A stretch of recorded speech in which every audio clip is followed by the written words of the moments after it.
en esta sección que vamos a tener hoy, la vamos a tratar exclusivamente desde el desarrollo del rito de Menfis Misraim como tal. Y para ello hay que hacer algunas aclaraciones. La primera de ellas, cuando hablamos de Menfis Misraim, hablamos desde Giuseppe Garibaldi en adelante. ¿Sí? Todos los influenciadores anteriores van a ser aquellos que van a dar forma a este proyecto. ¿Ya? Y desde esta perspectiva, cada uno va a recibir los honores correspondientes a el rito específico que ellos practican. ¿Sí? En este caso, por ejemplo, Cagliostro recibía la calidad de gran copto.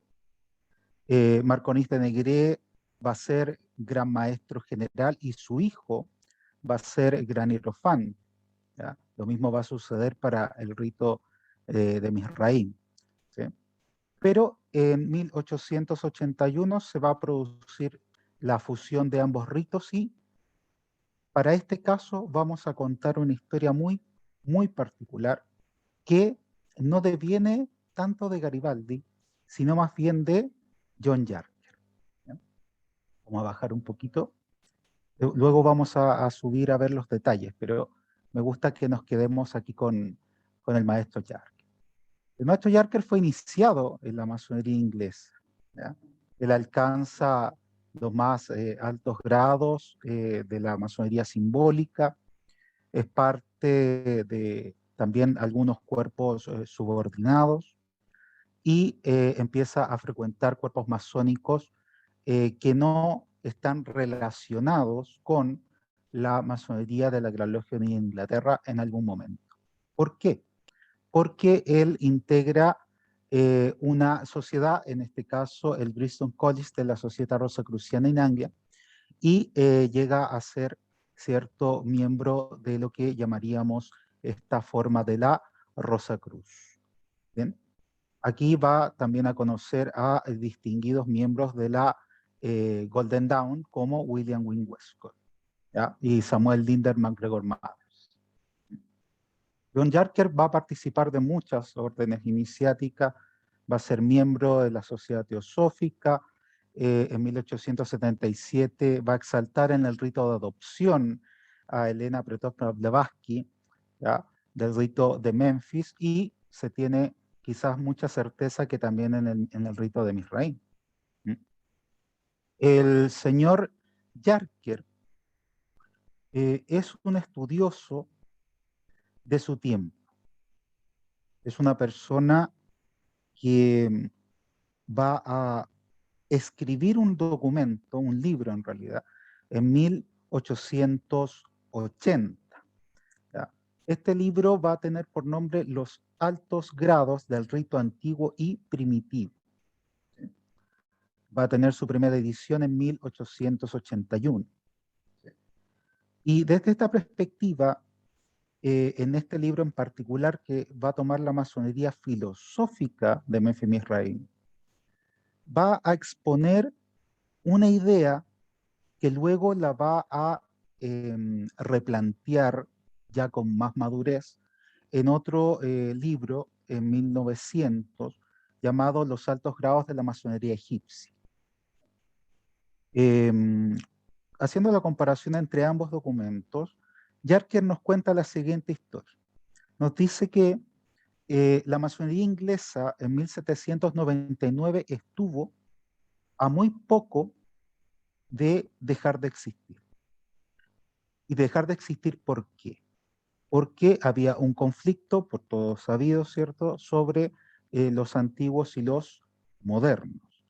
Y que si no fuese por la logia de reconciliación de 1813, estaríamos contando otra historia en términos de masonería. Esta referencia que va a hacer Jarker la va a contraponer a su momento histórico. ¿Cuál es el momento de Garibaldi? ¿Cuál es el momento de 1880?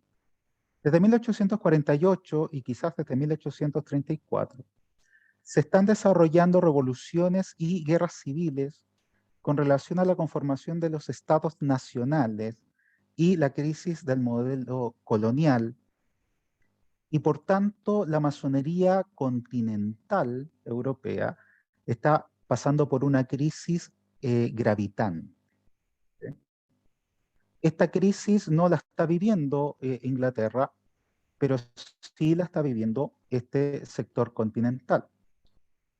Como nota, el señor John Yarker es presidente del Soberano Santuario Antiguo y Primitivo, ¿ya?, para Gran Bretaña y Escocia. Él tiene las cartas patentes del rito de Memphis, el de Misraim, el rito reformado de Memphis y el rito reformado de Misraim. Es la persona que contiene todas las cartas de lo que podríamos llamar la familia de los ritos egipcios. Este antecedente es importante. Yarker va a ver en esta realidad política mucho de la masonería que tiende a perderse. ¿Qué quiero decir con esto? Muchos usos, rituales e incluso ritos van a tender a desaparecer, justamente entre estos momentos históricos. Y Yarker se preocupa, por supuesto, por el rito del cual que él es presidente. Y en este caso va a tener una idea, y Yarker en ese momento se convierte en el canciller, ideólogo y propagandista. Y es la de restaurar, más que restaurar, es contener, ¿sí?, acoger toda la familia de los ritos egipcios que se estaban practicando hasta la fecha. Él quiere retrotraer todas las usos y todas las costumbres de estos rituales para que no se pierda el espíritu de la familia de los ritos egipcios. Esa es su idea general. Él es el promotor de esta idea. Para ello, el señor Yarker va a constituir una organización supranacional que va a tomar el nombre de Confederación Internacional de Soberanos Santuarios, del cual él va a ser presidente. El señor Yarker va a tomar contacto con todos los soberanos santuarios de 4 regiones: América, Europa continental, Eurasia y el Mediterráneo, ¿ya? Y va a anuar, ¿cierto?, esta idea que es la de, ¿cierto?, contener en un solo cuerpo todo el espíritu de la masonería de los ritos egipcios. Antes de esto, tenía ya para una fecha anterior, y vamos a dejarla aquí por escrito, aquí quiero dejar la nota que si bien se plantean aquí el grado de gran hierofante general para Giuseppe Garibaldi, esto es un tecnicismo que va a estar retrotraído del libro de las notas históricas del señor Bricao. ¿Ya? Después voy a explicar por qué es un tecnicismo, ¿ya? En realidad, ese concepto no es el concepto, por así decirlo, técnico, ¿ya?, para esa calidad. Pero lo que nos interesa es que el señor Garibaldi, para esta época, ya es el hermano que contiene también la mayor cantidad de grados en relación a el rito de Memphis y el rito de Misraim. Esto es bien importante. ¿Bien?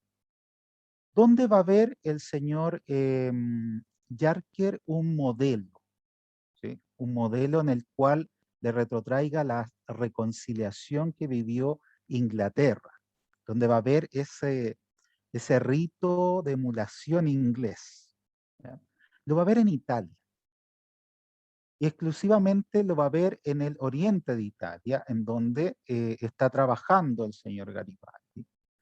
Aquí, y en este sentido, ¿ya?, ve 2 opciones juntas, ¿sí? Tener una persona con carisma, un líder innato que ha logrado unificar todo su país, toda su nación.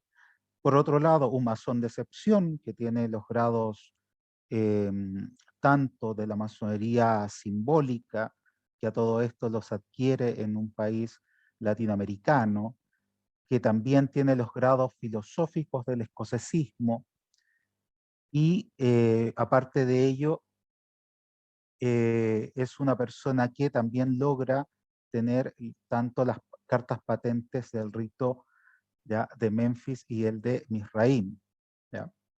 Acá tenemos clarísimo este dato, ¿ya?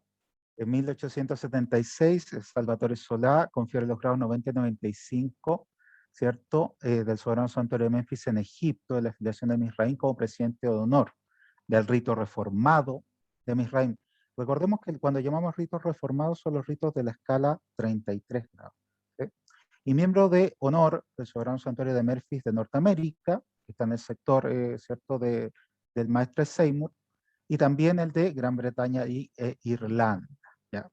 Por lo tanto, por su carisma y personalidad lo convierten en el unificador ideal, ¿sí? Yarker va a tomar contacto directo con el señor Garibaldi. Él le va a proponer este proyecto de salvaguarda, ¿ya? Yo creo que ese es el mejor concepto, salvaguarda, ¿ya?, del espíritu de la familia de los ritos egipcios. Recordemos que el espíritu es una forma tradicional, iniciática, doctrinaria, egipcia, ¿cierto? Y que tiene relación con el deísmo. Esto es bien importante, ¿ya? Esto es lo que se quiere resguardar. Y el señor Garibaldi bueno, él trabaja también con otros personajes dentro de este Oriente, y uno de ellos va a ser también importante, el señor Giambattista Pesce. En 1881 es elegido gran hierofante de Memphis, primero, por la Confederación de Soberanos Santuarios, y después reconocido como tal por el Soberano Santuario de Rumanía de Memphis y del rito de Mizraim, con la patente de Giambattista Pesce. Para este sentido, y era la nota que yo dejaba con relación a ese tecnicismo de hierofanía, ¿sí? Hasta este momento, Garibaldi no es el hierofante de este rito. Él es el soberano gran maestro supremo, ¿ya? Esa es la calidad que él recibe. El señor Yarker le va a proponer, en su propuesta al señor Garibaldi, le va a decir, mire, necesitamos que usted haga 4 cosas. Primero, darle nombre a un rito.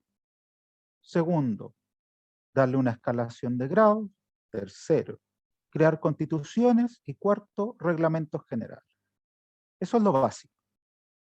Y nosotros, yo como presidente y todos los miembros de la Confederación, que hemos votado para que usted sea la persona que nos represente de forma unánime, a excepción de 2 soberanos santuarios que después vamos a ver que se van a integrar, estamos de acuerdo en que usted sea la persona que dirija este proceso conforme a los hermanos que trabajan en su oriente.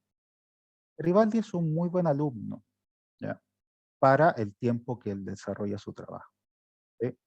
Si bien Yarker y la Confederación le invisten de esta calidad de soberano gran maestro supremo, ¿ya?, Garibaldi propone que el rito se llame rito antiguo y primitivo rito oriental de Memphis y Mizraim. Mire, antiguo y primitivo rito oriental de Memphis y Mizraim, ¿ya? Ese es el nombre primero que va a recibir este sistema ritualístico. Esto todavía no es un rito, es un sistema ritualístico.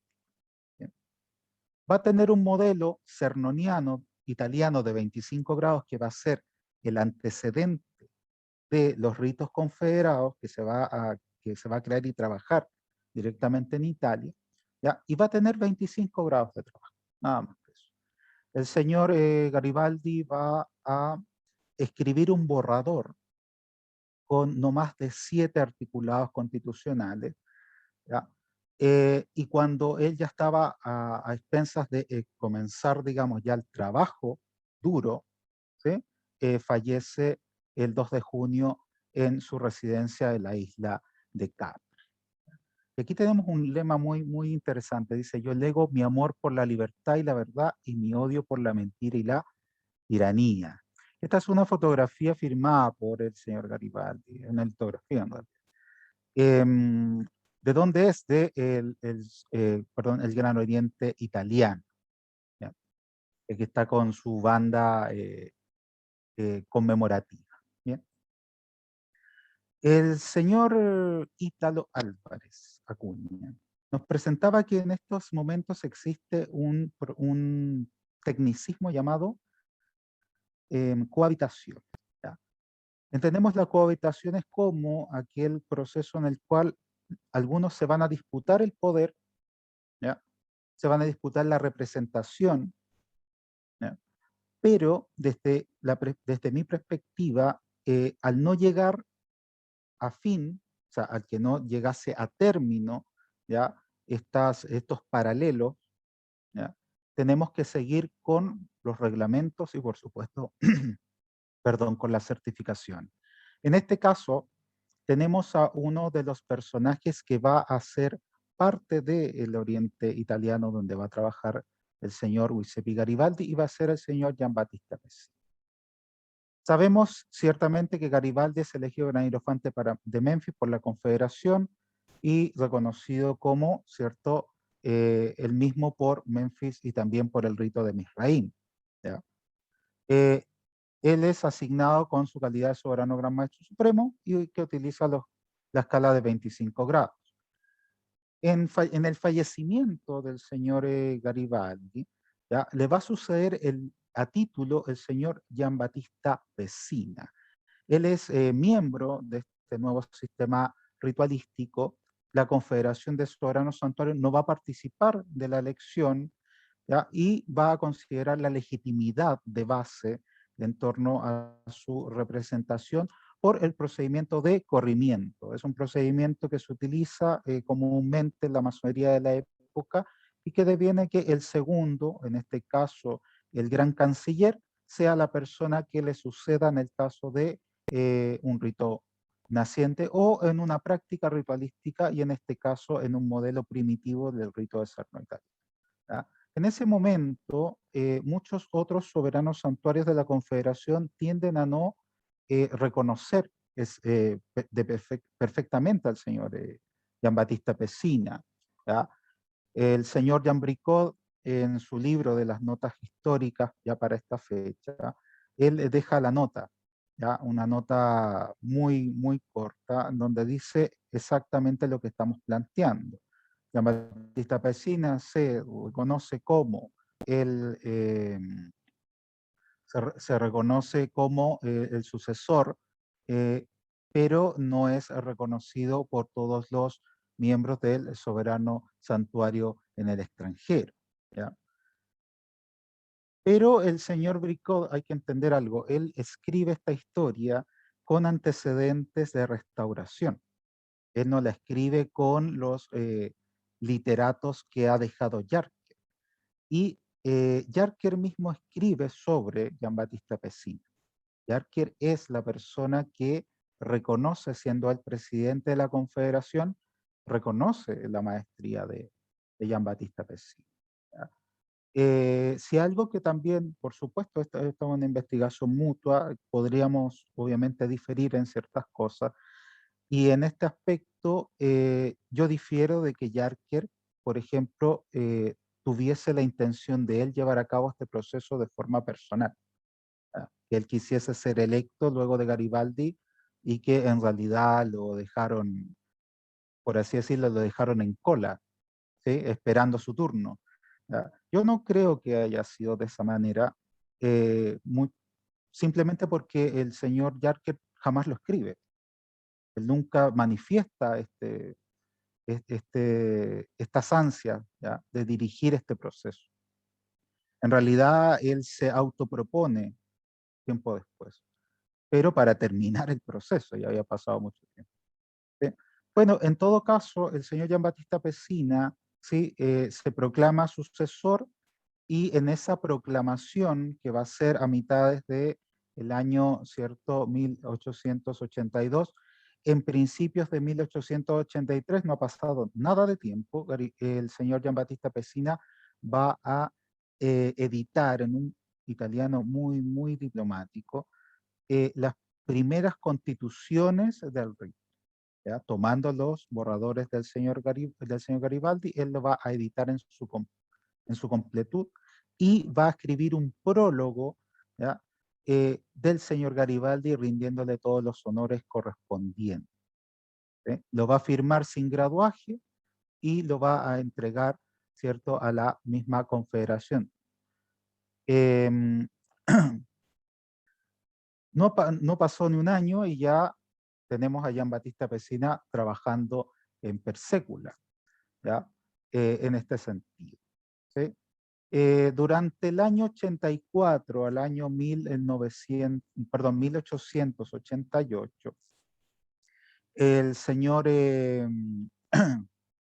Jean Baptista Pesina va a revisar y aprobar rituales para que los dos ritos se conformen unidos, ¿ya?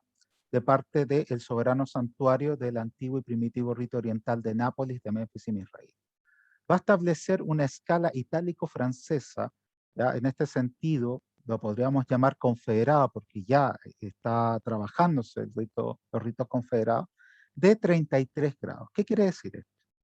Tenemos los 25 grados de Cerno y se le van a agregar del 26 al 33. ¿Ya? Y eso se le va a llamar de forma, digamos, categórica, una escala común itálico-francesa o, si queremos, confederada. ¿Ya?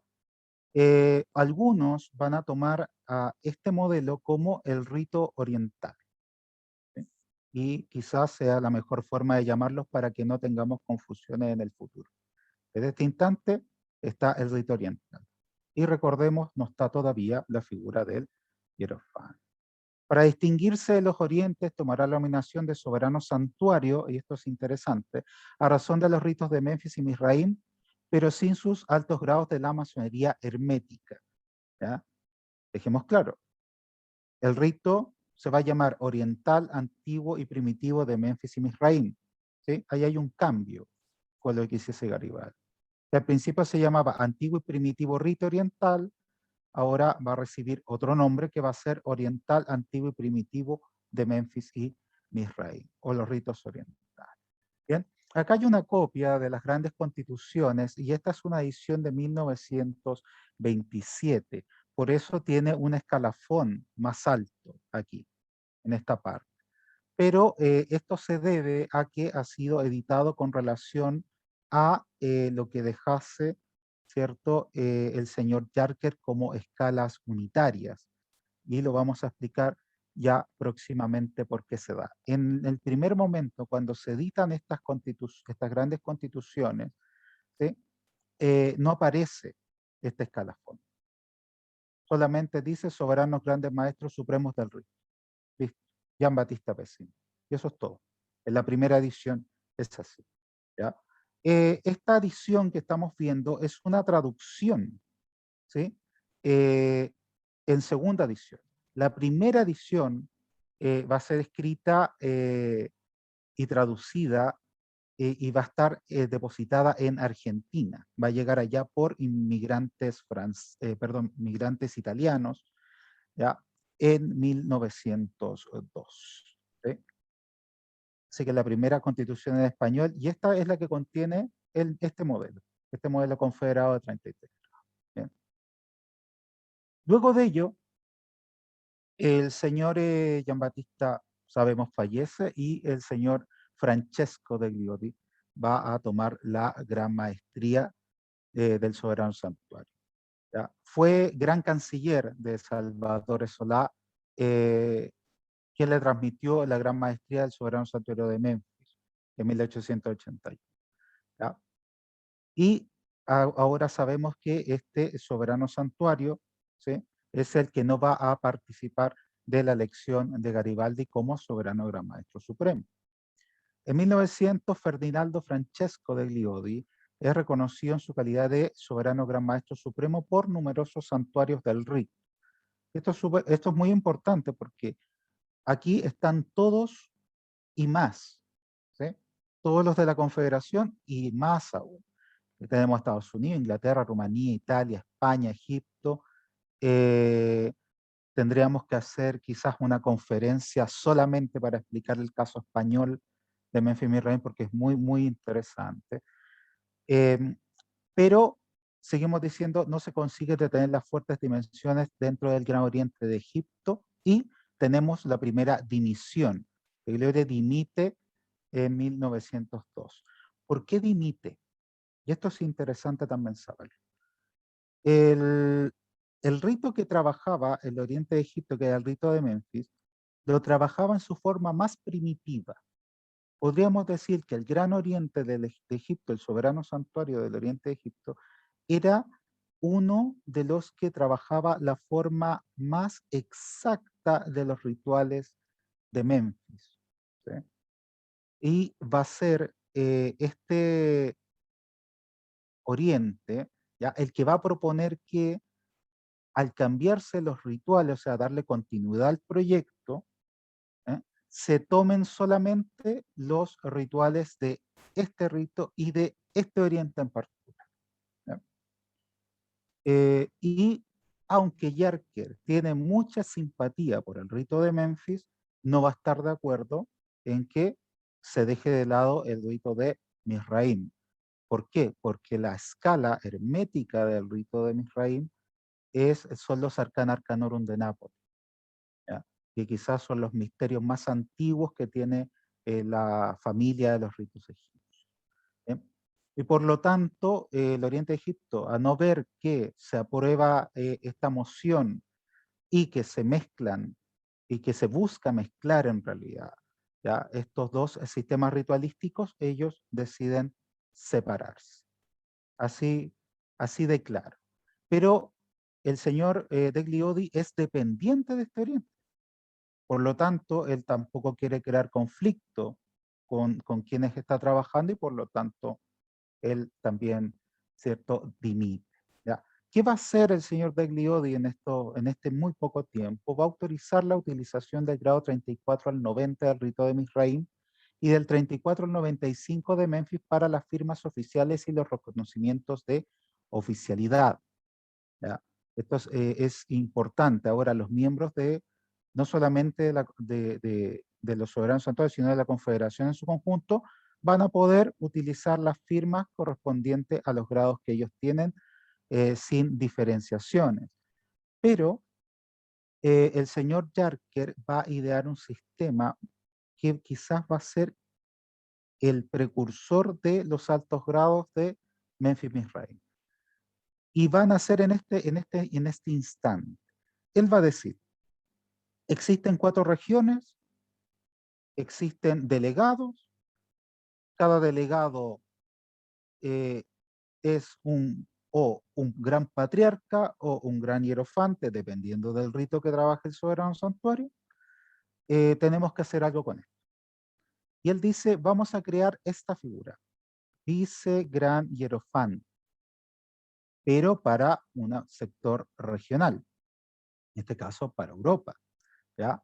Y va a tener un graduaje. Es la primera vez que se utiliza el grado 96. Para los representantes diplomáticos de la Confederación, que está dividido por regiones, van a tomar esta calidad de vicegran hierofante y van a firmar con un grado número 96. Este grado no tiene consagración. No hay consagración en este grado. Solamente se utiliza para las firmas diplomáticas. ¿Bien? Y lo sabemos, el 11 de noviembre de 1902, Egipto manifiesta el rechazo a la propuesta, digamos, de la Confederación y por lo tanto ellos eligen a su particular hierofante de su rito de Memphis, ¿cierto? Que va a ser Idris Jabet Bey, que es gobernador, ¿cierto?, en esta región, ¿ya? Pero como un hierofante del rito de Memphis. ¿Sí? Y aquí volvemos al maestro Yark. ¿Qué es lo que se estaba buscando? Recordemos que tengamos un nombre para un rito, que tengamos un sistema ritualístico, o sea, que tengamos grados, que tengamos constituciones y reglamentos. Todo está listo menos los graduajes. ¿Sí? Esto no está al debe. Tenemos 33 grados, pero que no son originales, no son una realización de el trabajo de los ritos madre.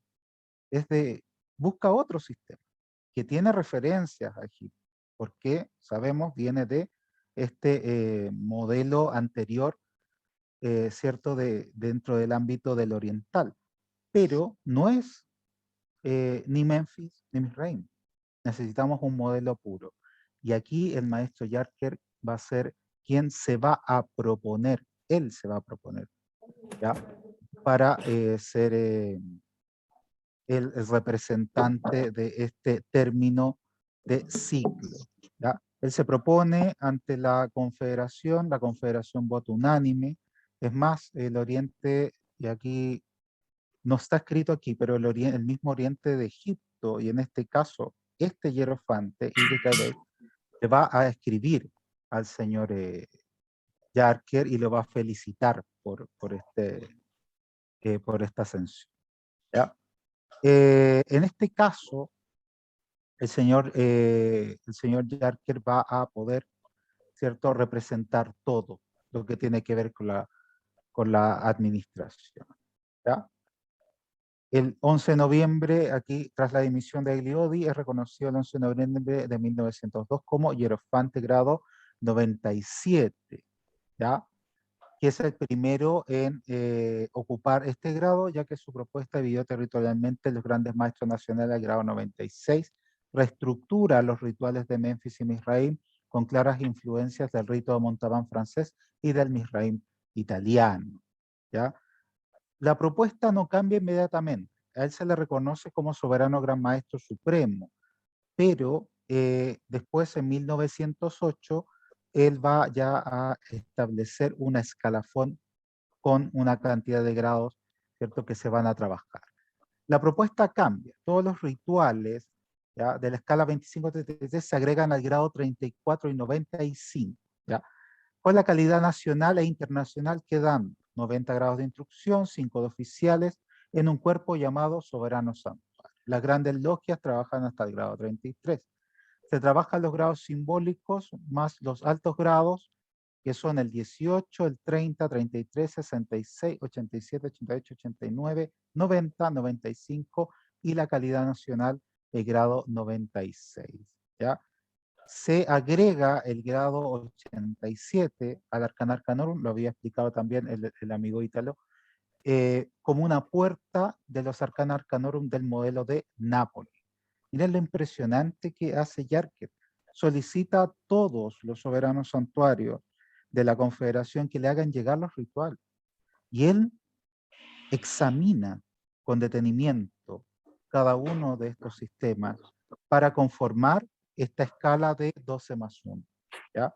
Se trabajan 12, los otros se comunican y uno es, ¿cierto?, de tenencia, que es el del grado 95. ¿Ya? La figura del gran hierofante de Gliodi se mantendrá y se daría el último grado distintivo al 97 a la cabeza mundial, ¿cierto? Se cambiará el sistema ritual por rito, esto es importante. Ya no tenemos un sistema ritual, sino que tenemos un rito, ¿ya? Y en 1910 exactamente, se disuelve la Confederación de los Soberanos Santuarios, ¿ya? En 1902 se emite una carta patente al señor Teodoro Reus para la constitución de un gran oriente y un soberano santuario para Alemania, ¿ya? Tanto para el rito oriental o confederado, en una instancia de restauración para el rito de Memphis-Misraim, ¿ya? La propuesta de reestructuración será efectiva en 1910, ¿ya?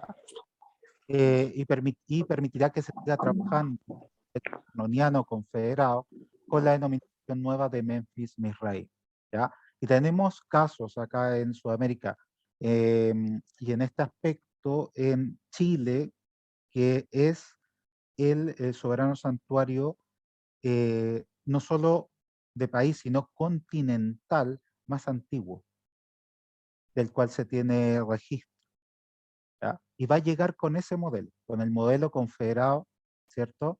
Pero con la escala del señor Yark, ¿ya? Va a llegar tal cual, ¿bien? Se le va a denominar por distintas relaciones, puede ser Misraim, puede ser Misraim, esto en realidad son solamente conceptos. Algunos plantean que tiene que ver si vienen o de la parte ibérica o si vienen de la parte italiana. Pero en realidad, para ambos casos se tiene la misma denominación. ¿Bien? Se agregan los grados 3495 con las calidades nacionales. ¿Ya?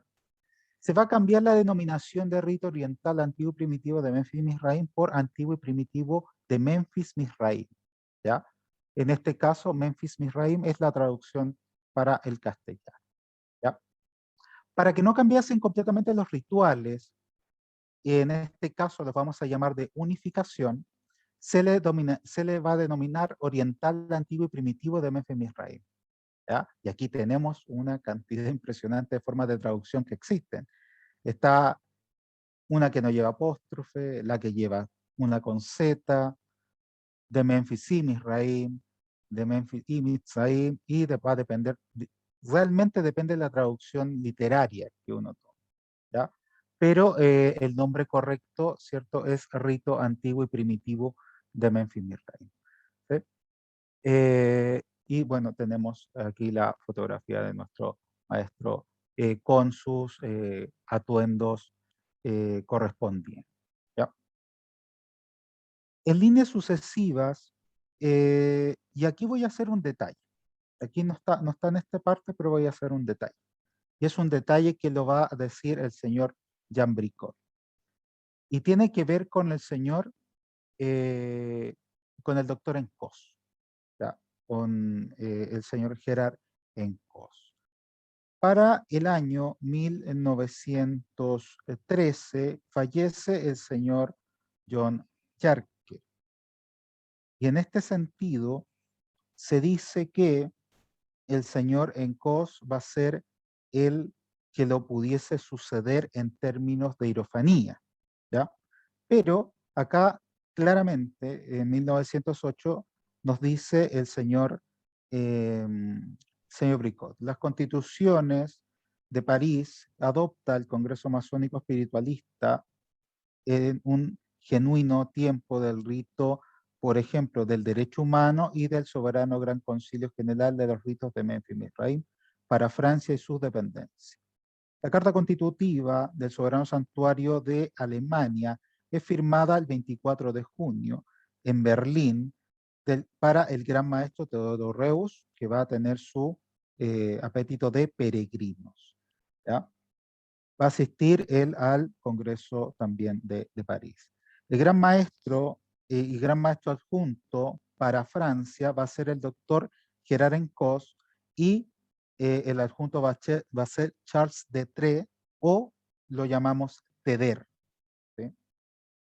La Logia Humanidad procederá a reconstruir el rito nacional español y se divide y deviene la logia madre del rito de Memphis Misraim para Francia. Bien, en este caso lo que tenemos que sacar en limpio es que el señor Encos es efectivamente el representante del rito nacional para Francia, pero el representante para Alemania de forma nacional en este momento también es Teodoro Reuss. ¿Ya? El gran hierofante Yarker muere el 20 de marzo, aquí estamos en 1903. El título de gran hierofante, estoy leyendo lo que dice Bricot, ¿sí? Es reconstituido legítimamente por el hermano Teodoro Reuss, gran maestro para Alemania, ¿ya? Y aparte da una nota sobre el rito nacional español tras la muerte del maestro Villarino del Villar. ¿Bien? En este sentido,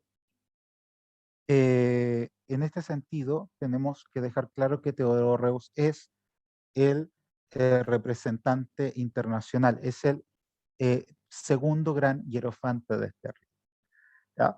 ¿Qué podemos decir interesante de Reuss? ¿Sí? Intentó la resurrección de los iluminados de Baviera, ¿ya? Con una primera logia 1.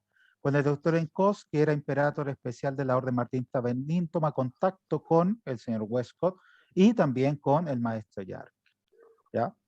En 1902 autoriza a abrir una logia de Berlín, una logia de Swedenborg, ¿cierto? Y se le exalta al grado 33 del rito de Cerno, entregando una carta patente a la constitución de un Gran Oriente y un soberano santuario Memphis-Misraim para Alemania. Y aquí sabemos el rito de Cerno, que lo podemos llamar oriental o confederado. Y también para el de Memphis-Misraim. Va a tener el título de vicegran hierofante, que es el grado 96, y en 1905 funda con Keller la Ordo Templis Orientis. ¿Sí? En realidad la restaura, no la forma. A la muerte del maestro Yarker, el señor Encos declina el honor de la hierofanía, y esto es una nota que muy pocos se atreven a explicar, y es porque el señor Bricot tampoco lo toma. El señor Xilá, perdón, no Xilá, Xilán, que también es un escritor de su época, tampoco va a tomar el porqué. ¿Ya? Y el que lo responde es también el señor, el mismo señor Encos. ¿Ya?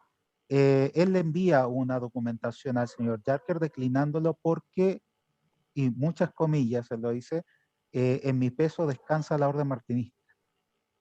Y él propone al señor Teodoro. ¿Ya? En este caso, el señor Albert Carl Theodor Reus acepta el título y la dignidad, ¿cierto?, de que entregase el maestro Yarker y que va a conservar hasta su muerte en el año 23. El soberano santuario para Alemania es el primero en utilizar la denominación de Memphis-Misraim, esto es importante, con los nuevos rituales de unificación de 1910. ¿Por qué 1910? Porque para que se produzca, ¿ya?, el tránsito, siempre tenemos que contar 2 años. ¿Ya? Establecen el 8 y se promulga para el 10. Así funciona, igual que los conventos. Ahora vamos a hablar de uno y vamos a caer en lo interesante que es. ¿Ya? El soberano gran maestro nacional para Francia va a ser el señor Gerard Encos. Gerard Encos fallece en 1916. Lo va a suceder el señor Teder hasta 1919. ¿Sí? Y aquí vamos a hablar perfectamente en este instante del señor Jean Bricot. Jean Bricot, Joanny, ¿sí?, va a tener muchos apetitos y va a estar muy ligado al esoterismo. ¿Ya? Va a ser obispo gnóstico, ¿ya?, de la iglesia gnóstica. ¿Ya? Va a tener filiaciones en este sentido muy interesantes, y va a tener su nombre simbólico de Taos Yaus II. ¿Ya? También ingresa al martinismo, donde llegará a ser superior incógnito. Se inicia en masonería, en derecho humano, No. y luego en el rito de Villermoz. Colabora reclutando obviamente algunos miembros en términos rigurosos. ¿Ya?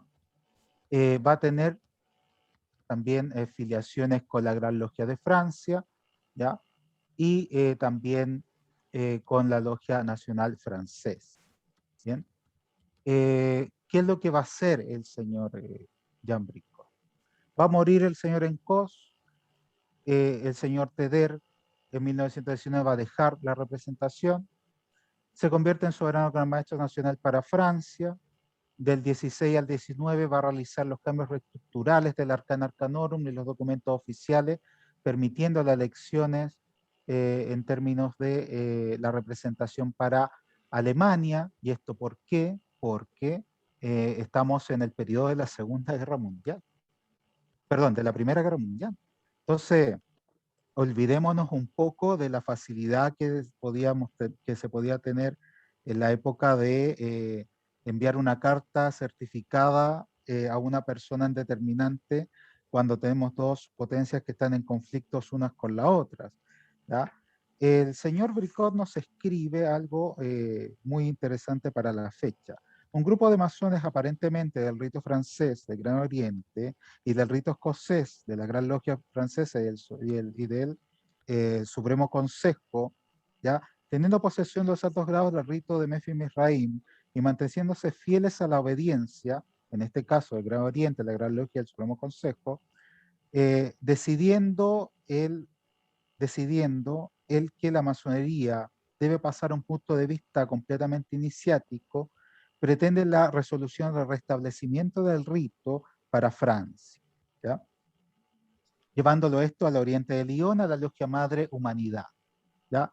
Se acuerda en potencia masónica 1900, que fue aprobada, y lo decíamos, en potencia masónica en 1908, ya en una carta constitucional del rito de Memphis Misraim para Francia.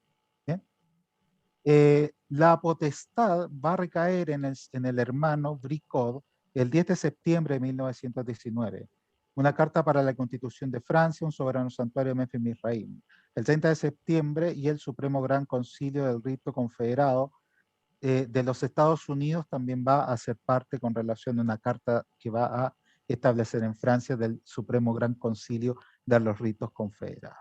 En 1921, ¿ya?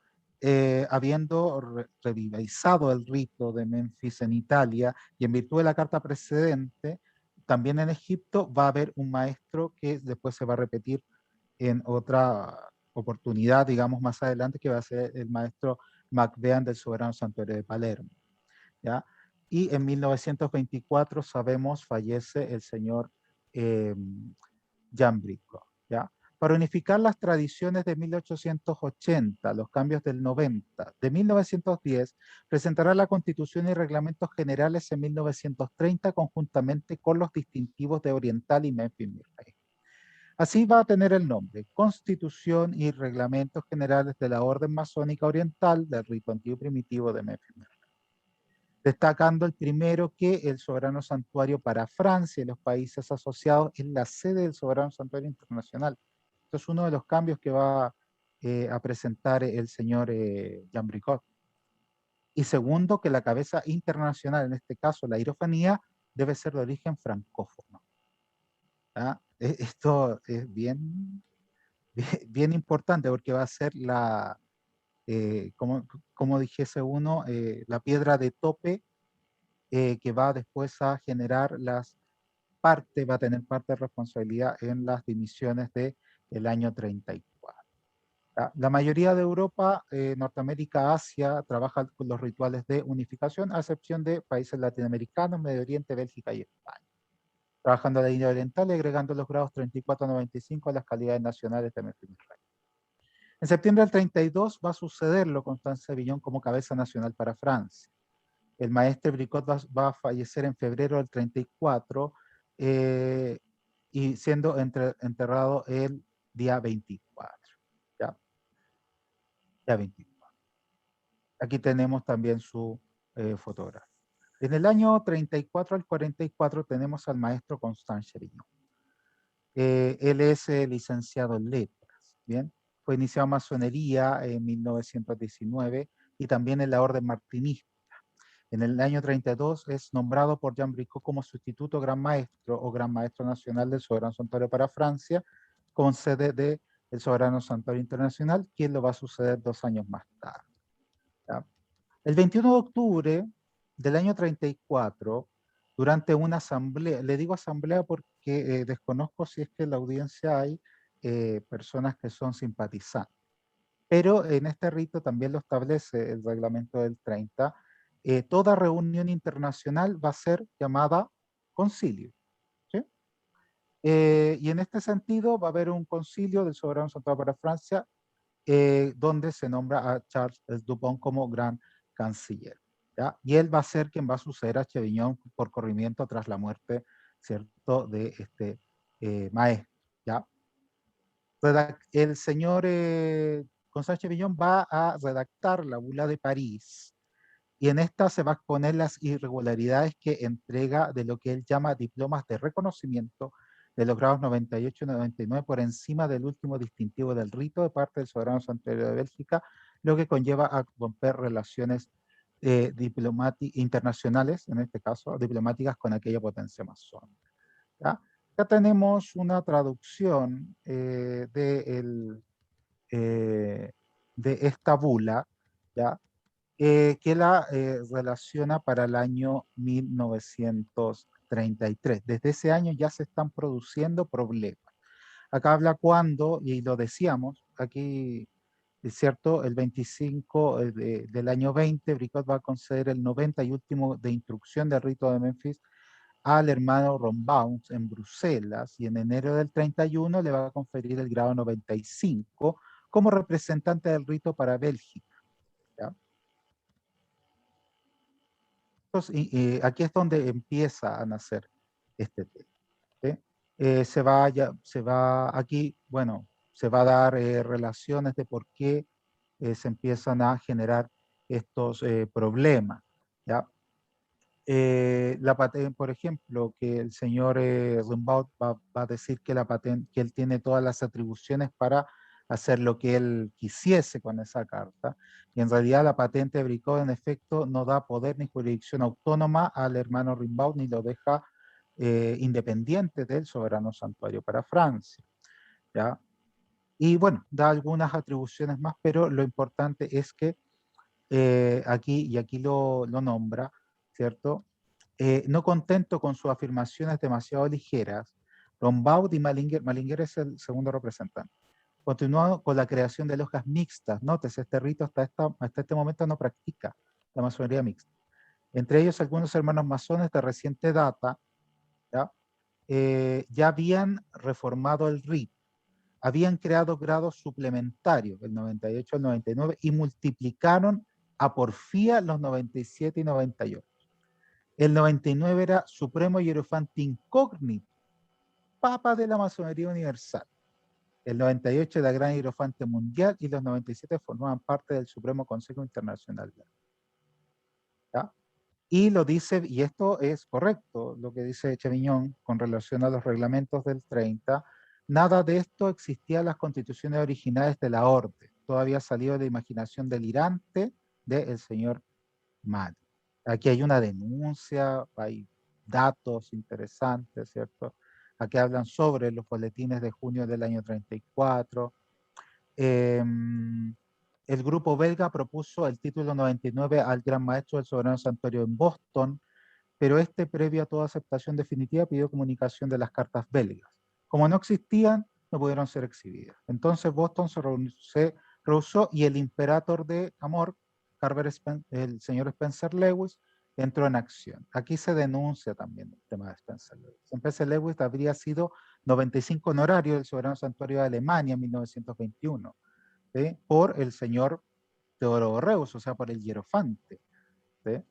Eh, y aquí esto lo denuncia Bricot. Se hacía pasar por gran hierofante de cierta logia blanca en el Tíbet bajo el nombre de Sir Lanka Ban. Y una carta al hermano Rombaud que lo investiga de pura y simple con el título de Gran Hierofante Mundial Incógnito bajo el nombre de Orsa. ¿Bien? Aquí hay, bueno, hay muchos otros datos, pero lo importante es que ese es el gran problema. Tiene que ver con el tema de los graduajes, de cómo se entregasen. O sea, el Consejo de Bruselas tuvo lugar entre el día del 15 de agosto del 34. Los asistentes fueron escogidos de esmero, repartiendo consensuadamente cargos y dignidades. Aquí ahí aparece también el detalle. ¿Ya? Eh, bueno, y finalmente se denuncia, digamos, y se solicita, ¿cierto?, que se vuelva a la tradición del rito, suprimiendo las logias mixtas. Ya se informa al señor Rumbaum que los grados introducidos a la jerarquía son simple y llanamente fantasía, que la representación del rito había sido dada, era incompatible con la actividad antimasónica que él estaba desplegando, que los caminos recorridos por el grupo belga no permitía seguir considerándolo ligado al soberano santuario de Francia, que el Comité Permanente Soberano Santuario, y aquí ya habla, digamos, sobre la irradiación y la anulación de cartas patentes. Esto fue todo un tema, digamos.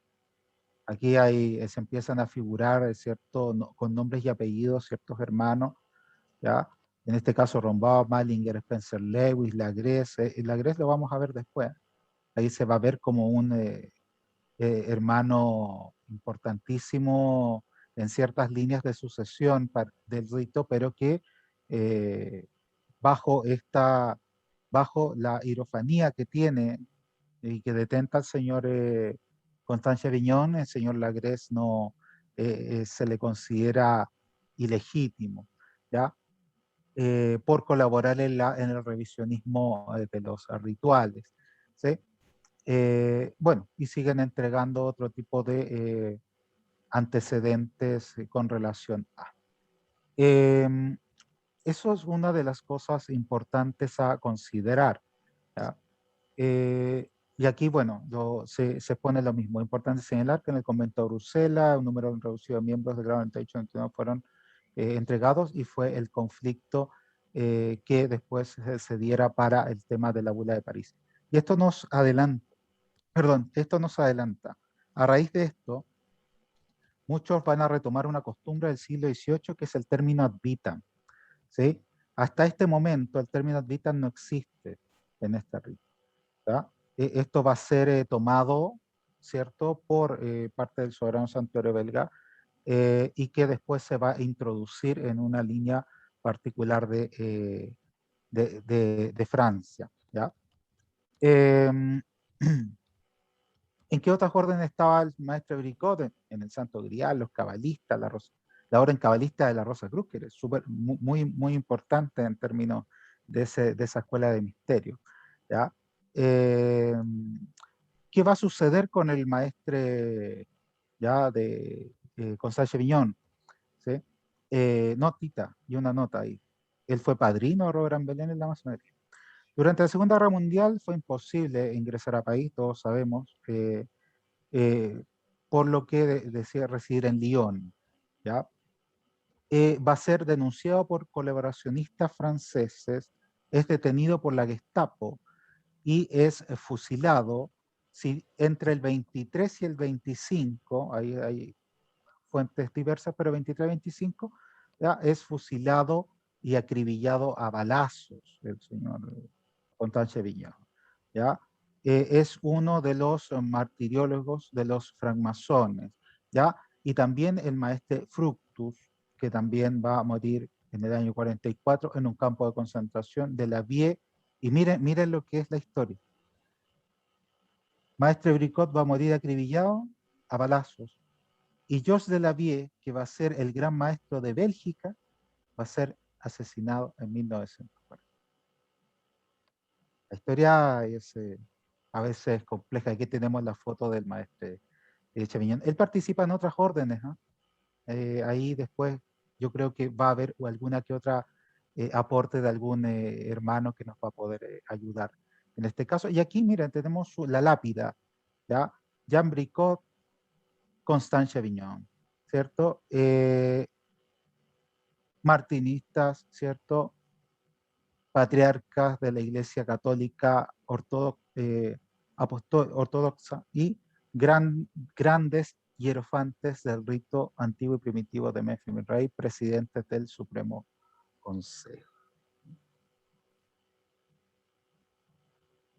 Los libros dicen muchas cosas, pero a veces uno tiene que visitar la tumba de los muertos para darte cuenta cuáles eran los títulos de ciertas personas, ¿ya?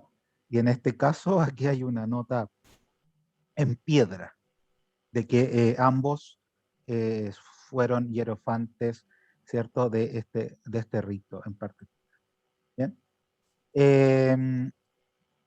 ¿Qué decimos del señor Dupont? Bueno, él lo asume en el año 45. ¿Ya?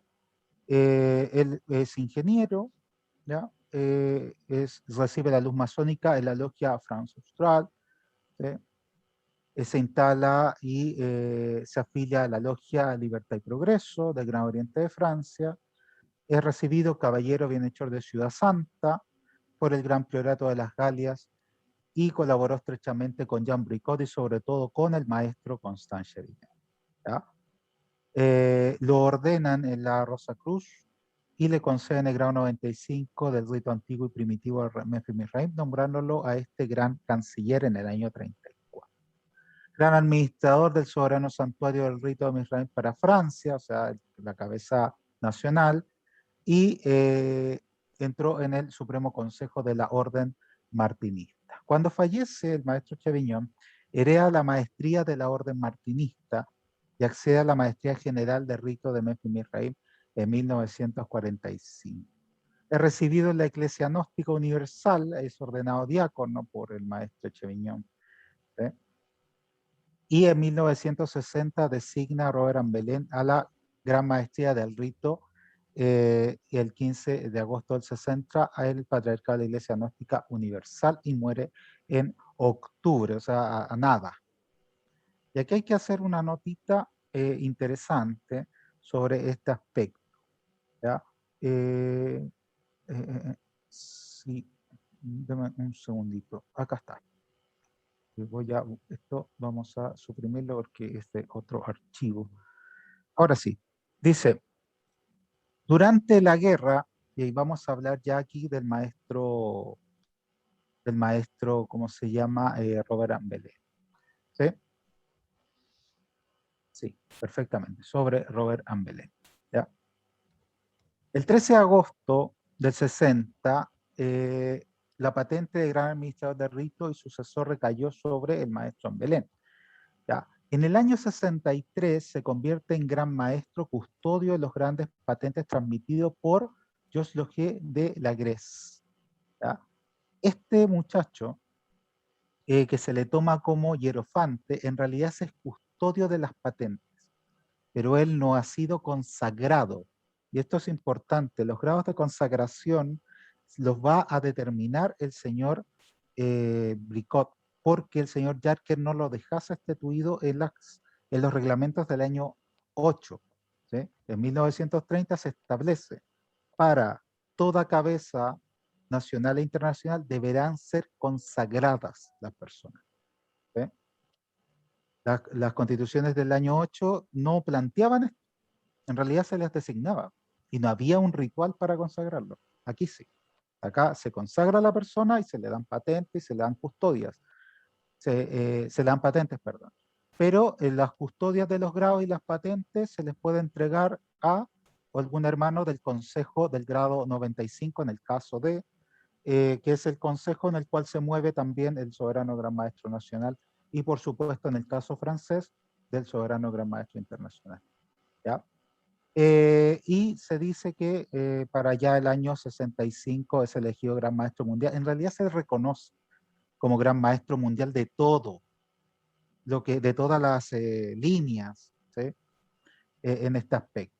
¿Ya? ¿Por qué? Recordemos, estamos en un proceso después de la Segunda Guerra Mundial. Dice, durante la guerra y la forzada clandestinidad del rito se crea la logia Alejandría de Egipto y se fusiona desde la casa de Robert Ambelén. ¿Ya? Este último ocupa entonces el cargo de orador y tras la muerte de Constantin Viñón en el 44, Charles Dupont se convierte en gran maestro para Francia, que muere en el año 60. Robert Ambelén se convierte a su vez en gran maestro para Francia, continuando la cadena Bricot, Chevignon y Dupont. ¿Ya? La audiencia francesa de la Orden Internacional de Rito, la Gran Logia Francesa de Menfi Misraim, es fundada oficialmente a nivel asociativo en el año 63. ¿Ya? Robert Ambelén devuelve entonces la fuerza de vigor al rito, intentando federar todas las logias de Bélgica, Países Bajos, Suiza, Italia, África, América Central, Brasil y los otros países de América Latina y Australia, bajo la dirección de París, siendo este elegido y reconocido como gran maestro de todas las líneas en el año 1965. Miren lo impresionante que hace en tan poco tiempo. En tan poco tiempo. Tenemos acá en Belén, ya hemos más o menos hablado qué es lo que va a relatar. Se le puede criticar el tema de que recibió los grados de forma muy, muy rápida, digamos, ¿ya? Pero también hay que pensar que se trabajaba de forma clandestina, ¿sí? O sea, no se puede esperar algo más. George Fox Legués participa en los trabajos de la logia y le transmite a Belén los altos grados de la masonería: 33 el 20 de agosto del 42, 66 en el 43, 95 en el 44, ¿ya? Y hay algunas otras, ¿ya? Y acá está el Cailet, el que hablábamos al principio, que refieren que fue el 15 de agosto del 39, ¿ya? O sea, no, esta parte es el misterio. Lo que no es misterioso es que todo esto se trabajase en tan poco tiempo. ¿Sí? Y bueno, otras órdenes como los caballeros masones elegidos el escogen, que iba a crear una línea. ¿Sí? Bien interesante, relacionarse con el gnosticismo. ¿Ya? Es elegido gran maestro general de Menfis Misraim, ¿cierto? Y la hierofanía pasa al señor Ambelé. ¿Ya? Fue gran maestro nacional, gran hierofante, también de los ritos confederados. En 1982, y esto es importante, tras aprobar el proyecto constitucional de una nueva escala para el rito, o sea, de tener no 97, sino 99, él accede a este grado de representación, pero ni los rituales ni la reforma constitucional se van a aprobar. Él la va a presentar en el año 82 y no se van a aprobar, lamentablemente. ¿Ya? Ese mismo año cambia el nombre comercial de Soberano Santuario para Francia y Países Asociados por el de Soberano Santuario Internacional y el Consejo Ejecutivo como Coordinación Internacional del rito. ¿Ya? Como decíamos, trató de unirlo todo, pero sin éxito. ¿Sí? Entrega la maestría al señor Coppel, lo entrega después de la cena, la celebración de los 200 años de la masonería de Egipto. Y acá tenemos, ¿cierto?, una fotografía ya más reciente. ¿Sí? Y sobre el maestre Coppel, Barres va a tener mucha relación con este rito, va a seguir los mismos pasos que su maestro en Belén. Es electo, ¿cierto?, gran maestro nacional del rito Menfis Misraim, y luego va a ser electo como soberano gran maestro supremo, o en este caso, perdón, soberano gran maestro general, en este caso gran hierofante mundial. ¿Ya? Y Ambelé le va a entregar, y esto lo escribe Ambelé en los 90, y lo va a escribir Coppel después en el 2000. A él le entrega el señor Ambelé los misterios del grado 99. ¿Ya? Lo consagras, no, los rituales no estaban aprobados, pero bueno, lo consagra. Y en el año 98 se producen decisiones con el Consejo Ejecutivo de la Coordinación y dimite el señor Coppel, ya transfiere al señor Xilá, al maestro Xilá. ¿Ya? Lo único que tendríamos que aceptar aquí Ya le puse el té, ahorita le doy. es que lo que tenemos que hacer notar acá, crear la Federación de Mujeres, ya, perfecto. En el año 84 se funda el primer soberano santuario femenino. Miren, en el año 87. Esto es interesante, ¿eh? Año 87. Se va a convertir en gran maestro y esta parte es interesante. Acá cuando se le da este toma, en el año 98 se institula gran maestro ad vitam en esta reunión, y quizás la palabra convento no está bien, puede decirse asamblea, está bien, en el año 98, ¿bien? Con los miembros de la Coordinación Internacional, ¿cierto? Y en este caso también los miembros se separan, ¿ya? Y aquí, ¿por qué vuelve Coppel después del año 98? Esa es la pregunta que nos deberíamos hacer todos y todas, ¿por qué vuelve?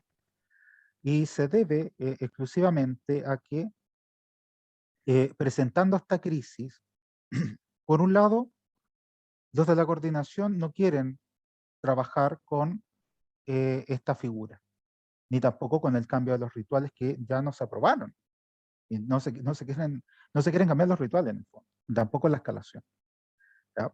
Mucho menos si se quiere autoimponer la forma ad vitam, que no está dentro de los reglamentos generales del rito. Vuelvo a decir, hasta esa época no existía esa figura, por lo menos para el soberano santuario para Francia y los países asociados. Y Coppel, ¿cierto? Al ver que no tiene piso y al ver que no puede, digamos, sesionar, dimite, simplemente. Pero en el proceso de dimisión eligen a un sucesor, en este caso al señor Xilá.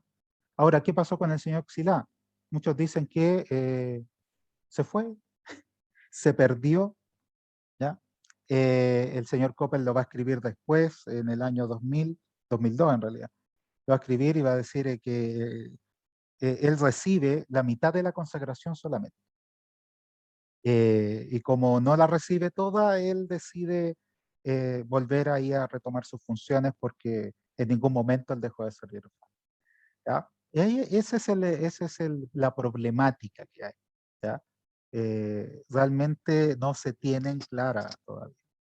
Y bueno, esta es la línea que hemos mostrado hoy, que tiene que ver con el señor Garibaldi, al señor Coppel, pasando por personajes como Pesina, Dupont, pero ahí está otra línea que, por ejemplo, a Jean-Baptiste Pesina no lo nombra. Hay un vacío en ese sentido. Y hay un vacío porque tampoco, porque no se le considera como un representante directo del RIT.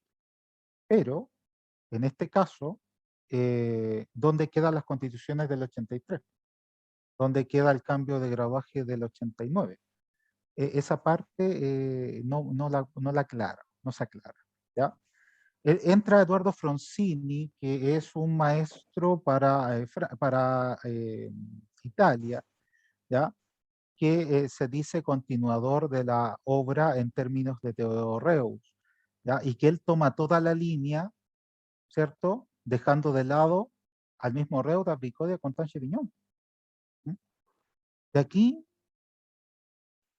realmente, Fronzini no, si tú me preguntas a mí, Fronzini queda como Fronzini eternamente porque ni siquiera el soberano saltario belga le va a tomar la mano. O sea, yo creo que él es su propio representante. De la Gres, claro, podríamos aquí ya discutir. O sea, si la Gres es la persona que va a tener los custodios, ¿sí? Los documentos de custodio, podría tomarse de que Charles Dupont en realidad tiene todo menos la custodia.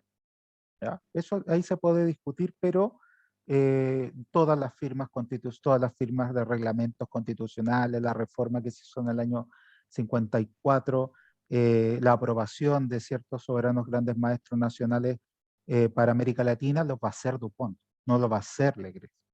Entonces, en ese caso, si hablamos de certificaciones, esto es un romanticismo literario. ¿Sí? ¿Y por qué se toma del año 66? En realidad porque es el momento en que debería haberse generado la unificación, pero también se falla por un par de años. Es decir, esto no fue en el 66, fue en el 63. ¿Ya? Pero es eso. ¿Ya? ¿Qué va a seguir después? Bueno, la línea de Coppel, en el caso de Coppel, va a seguir hasta su muerte, lo va a suceder Castelli y luego el señor Solayis. En el caso de esta línea, de la línea de Garibaldi, Giambattista y todos los que le siguen, lo van a seguir dos hierofantes de la coordinación internacional, de los que se separan y que van a seguir manteniendo exactamente las mismas formas y prácticas. ¿Ya? Y hasta el día de hoy siguen trabajando y la dependencia latinoamericana está en Argentina. Está en Argentina. ¿Bien? Me voy a permitir unos minutos, 5 minutos, me voy a permitir. Acá, de conclusión solamente, independiente de lo que hemos dado a conocer hoy, desde los últimos 20 años, en este rito han venido sucediendo una cantidad indigente de personajes que han tomado la cabeza internacional de sus propias representaciones. ¿Sí? Personajes como el señor López de Rojas, español, que crease los rituales rojistas y luciferinos. Incluso salió en un programa de televisión diciendo que la masonería era obra de este macho cabrío que se trabajaba con esa forma, ¿sí? Poniéndole Memphis Misraim de apellido. El señor Frank Rippel, ¿sí?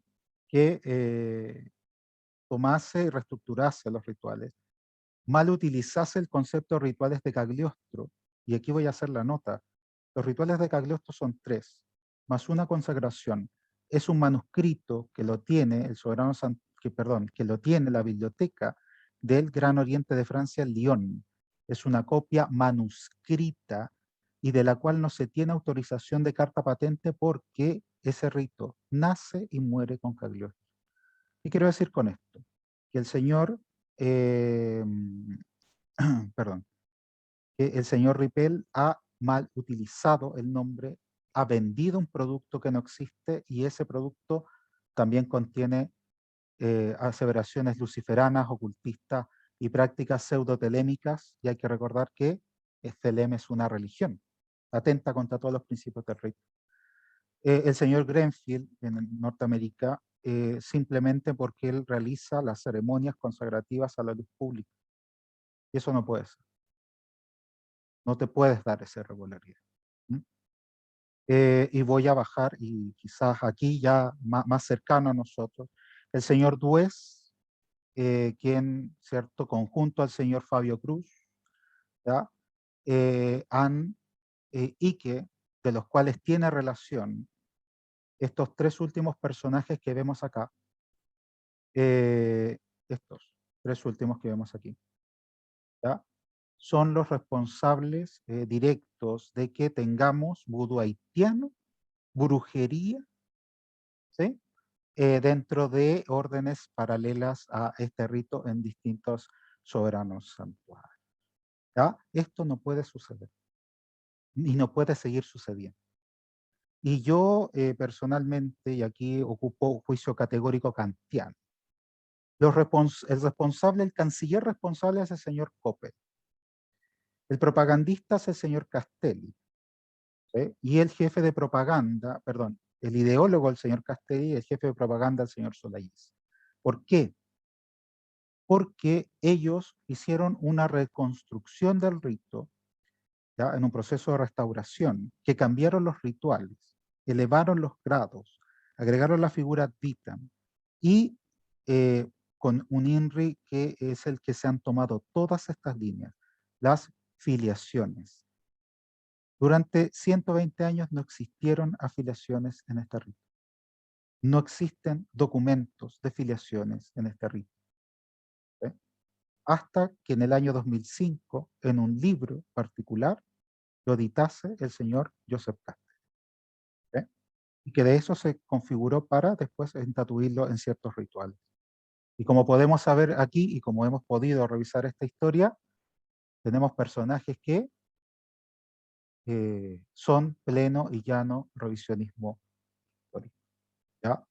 Y esto ha abierto la puerta a estas pseudo-masonerías de los últimos 20 años.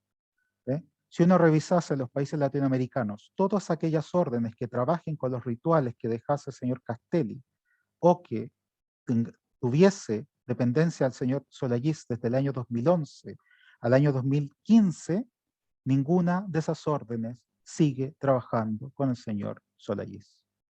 Todas se convirtieron en órdenes autónomas, ¿sí?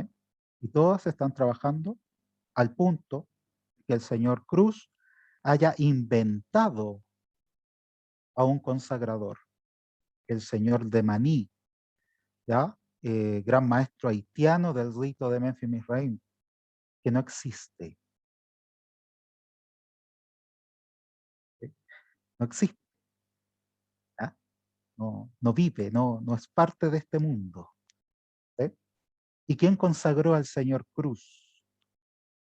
El señor Solayis. ¿Sí? Es peligroso que cuando se dan estos eventos, las personas no salen a defender lo que corresponde. ¿Sí? No salen a decir esto no es Memphis Misraim. ¿Sí?